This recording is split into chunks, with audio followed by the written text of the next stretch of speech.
Our buildings today are obese.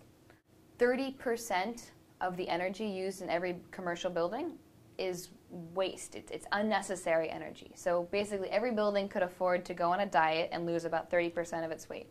If we could just trim off a few percentage of the fat off all the commercial buildings, we could go a long way in addressing our climate and our carbon emissions.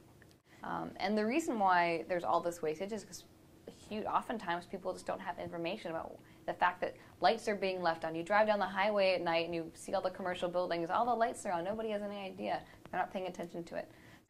So far, the utility industry, it's conservative. It's an older industry. It's not used to sharing data. We receive a utility bill once a month. We don't know which devices were consuming energy. We don't know what time, how much they were consuming.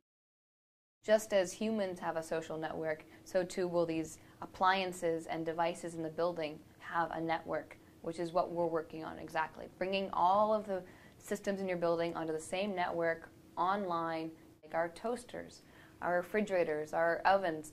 All of these appliances will be connected to the internet. So this is kind of the emergence of smart building technology. You can communicate with the device.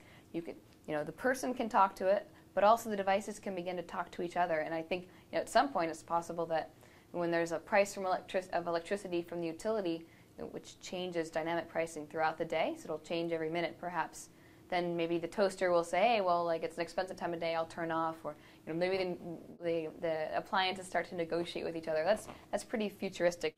New generation, it's access to information all the time, real time.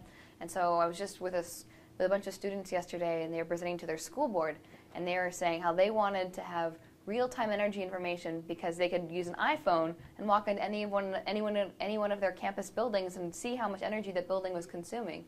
And that way, rather than having one guy looking at a utility bill once a month, you immediately have 3,000 students who are constantly looking at energy and looking for ways to solve the problem. That's 3,000 energy monitors. So it has to be distributed. Information has to be available. That's the way you empower people to actually do something. This is a reduction in your energy bill. This is a reduction in your carbon footprint, and it's a way to engage end users in the building in addressing climate issues. In our company, the philosophy is, the younger you are, the less you've been kind of influenced by previous kind of thoughts of living unsustainable lifestyles. As a result, you're more creative, and you can come up with the solutions that we need.